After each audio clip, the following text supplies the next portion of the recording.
باللہ من الشیطان الرجیم بسم اللہ الرحمن الرحیم۔ دوستو، محمد وسیم خان خانز ویو انٹرنیشنل سے کچھ نئی خبروں اور کچھ نئے تجزیات کے ساتھ ایک مرتبہ پھر سے آپ کی خدمت میں حاضر ہوں۔ دوستو، دشمن نے اپنی نئی سازش کا آغاز کر دیا۔ پاکستانی سیکیورٹی فورسز نے انٹیلیجنس بیس آپریشن کیا شمالی وزیرستان میں، جس میں 4 جو دہشت گرد کمانڈر تھے وہ مارے گئے، لیکن اس کے ساتھ ہی ہمارے 4 فوجی جوان بھی شہید ہو گئے۔ دوستو، ہمارا پڑوسی، خدا ایسا پڑوسی کسی کو بھی نہ دے، چین سے مار کھانے پٹنے اور اپنے علاقے پلیٹ میں رکھ کے دینے کے بعد، نیپال جیسے چھوٹے سے ملک سے کتے کی طرح دھلائی کروانے کے بعد،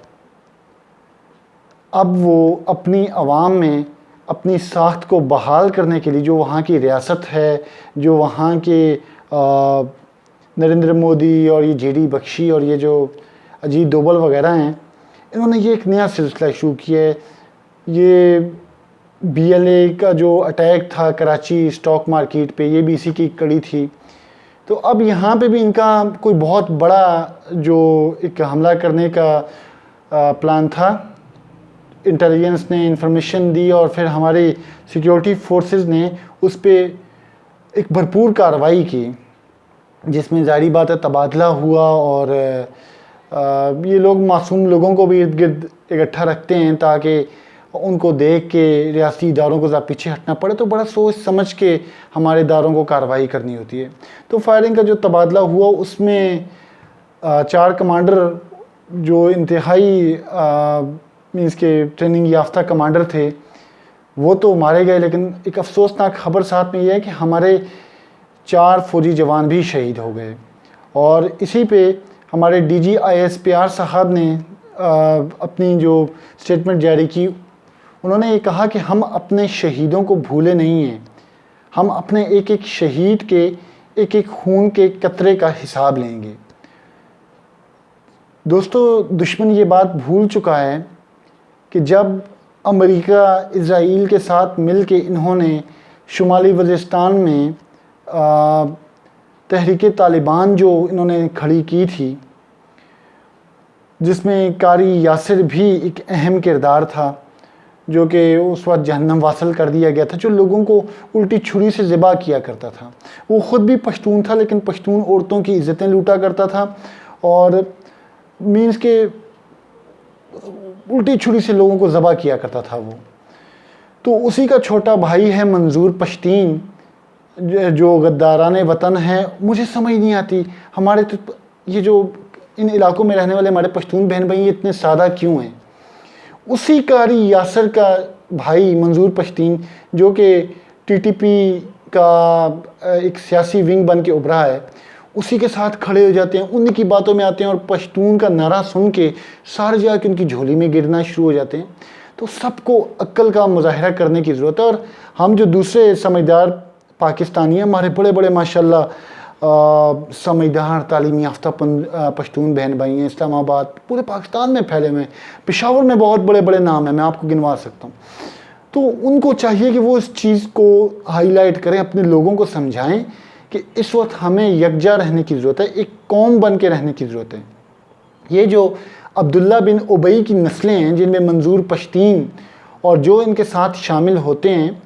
یہ ہر دور میں مسلمانوں، یہ تو ہمارے نبی کے دور میں آئے تھے، ہمارے نبی کے دور میں آئے تو یہ منظور پشتین وغیرہ، یہ بادشاہ خان وغیرہ اور یہ ولی خان وغیرہ، ان کے جو بزرگ تھے، جن میں عبداللہ بن ابئی بھی شامل تھے، تو انہوں نے تو جا کے نبی پاک کا ہاتھ پکڑ لیا تھا اور ان سے کہا، نبی پاک کو کہہ رہے ہیں جنگ کے بعد جب مال غنیمت وہ تقسیم کرے تھے، کہ اے نبی، اے محمد، کچھ تو انصاف کر۔ تو یہ تو ان کے آبا نے ہمارے نبی کو نہیں بخشا، یہ ہمیں بخشیں گے؟ یہ تو کہتے رہیں گے پنجابی انصاف نہیں کرتا، سندھی انصاف نہیں کرتا، بلوچی انصاف نہیں کرتا۔ یہ ہم لوگوں کا کام ہے کہ ہم اپنی قوم کو اویئر کریں، ان کو بتائیں کہ یہ لوگ جھوٹ بول رہے ہیں، ان کے بال بال کے نیچے فریب ہیں، اور یہ محض ہمیں لڑوانے کی کوشش کر رہے ہیں۔ دشمن چاہ یہ رہا ہے، دشمن چونکہ 2013 کے بعد جو آپریشن رحیل شریف صاحب کے دور میں شروع ہوا تھا، تو یہ وہ پروکسیز تھی جو امریکہ اسرائیل نے مل کے عراق میں کروائی، شام میں کروائی، اور ان ملکوں کو تباہ حال کر دیا، بالکل تباہ و برباد کر کے رکھ دیا۔ تو ایک پاکستان وہ ملک رہ گیا تھا جس کے شیر دل جوانوں نے ان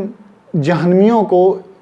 اب میں ایک لفظ استعمال کر رہا ہوں کیونکہ حدیث میں ان کے لیے یہ لفظ استعمال کیا گیا، ان کو کہا گیا کلب النار، یعنی کہ جہنم کے کتے۔ ان جہنمی کتوں کو بھگا بھگا کے ہمارے فوجی جوانوں نے مارا، اور بہت بہترین طریقے سے ان کا صفایا کیا۔ وہ کہتے ہیں نا کہ بھگا بھگا کے مارا، دوڑا دوڑا کے مارا۔ تو ان میں سے بہت سے لوگ جا کے افغانستان میں چھپ گئے تھے، جو اب آہستہ آہستہ آ رہے ہیں، اور دشمن ان کے تھرو خوب پیسہ لگا رہا ہے پاکستان کو ڈسٹرب کرنے کے لیے، ڈیسٹیبلائز کرنے کے لیے، ہمارے ملک کو کچھ نئے بم دھماکے کروانے کے لیے، کچھ نئے قسم کے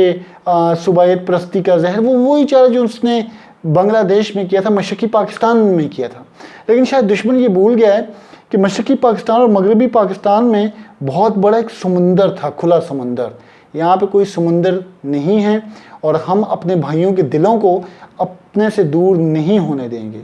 اب ہندوستان کے ٹوٹنے کی باری ہے، اور اب ہم انشاءاللہ مل کے اپنے اتحاد سے، اپنے قومی یگانگت سے، اخوت، مساوات اور بھائی چارے سے ہم دشمن کو منہ توڑ جواب دیں گے۔ میرا ایک مرتبہ پھر سے سب سے یہی ریکویسٹ ہے کہ دشمن پریشان ہے، وہ پٹ رہا ہے اس ٹائم ہر وقت سے، ہر کسی سے پٹ رہا ہے۔ بنگلہ دیش، انہوں نے 2 بنگلہ دیشی مارے کل یا پرسوں، تو وہاں سے بھی جو ان کی اپنی ایک پٹو تھا شیخ مجیب الرحمان، اس کی صاحبزادی ہے حسینہ واجد، ان کے ساتھ ان کے تعلقات خراب ہیں۔ سری لنکا تو ہمیشہ سے نفرت کرتا ہے، خاص کر کے تامل ٹائیگر جب ہندوستان نے بنا کے چھوڑے تھے سری لنکا پر، اس کے بعد بھوٹان ان سے تنگ، نیپال بھی ان سے تنگ ہے، اور اب ان کو گورکھا اور سکھ ان سے بالکل الگ تھلگ ہو چکے ہیں، یعنی کہ ہندوستان بالکل ٹوٹنے کے قریب ہے۔ تو اب وہ اس قسم کی حرکتیں کر کے پاکستان سے چھوٹے پیمانے پہ جنگ کرنا چاہ رہے ہیں، کیونکہ جب چھوٹے پیمانے پہ جنگ پاکستان سے اگر لڑتے ہیں تو اس سے اجیت ڈوبل اور نریندر مودی کو فائدہ ہوگا، کیونکہ انہوں نے اپنے قوم میں پاکستان سے ریلیٹڈ ان کے خون میں نفرت شامل کر رکھی ہے۔ تو جب پاکستان سے جنگ ہوگی تو ان کی قوم سے ان کو ووٹ ملے گا، ہمدردی ملے گی، ان کی قوم لداخ کی مار، نیپال کی مار بھول جائے گی، اور یہ یہی چاہتے ہیں، اور ہم نے ان تمام منصوبوں کو ناکام کرنا ہے۔ ہم نے نہ خود کو ڈیسٹیبلائز ہونے دینا ہے، نہ اپنے ملک کو ڈیسٹیبلائز ہونے دینا ہے۔ جاتے جاتے آپ سب سے وہی درخواست کہ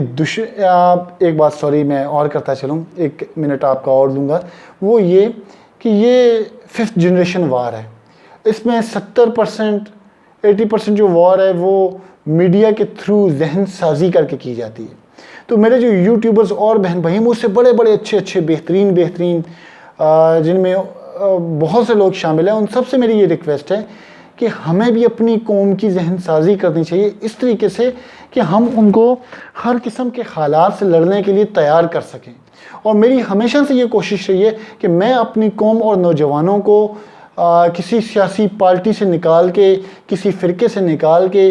صوبائیت پرستی سے نکال کے، صرف ایک قوم بن کے میں بات کرتا ہوں، اور سب کو ایک قوم ہی سمجھ کے بات کرتا ہوں۔ اور میری سب سے یہی ریکویسٹ ہے، اور میرے بہت سے بہن بھائی اس پہ کام کر رہے ہیں الحمدللہ، ہمیں اس کام کو آگے بڑھانے کی ضرورت ہے تاکہ ہم اپنے ملک کو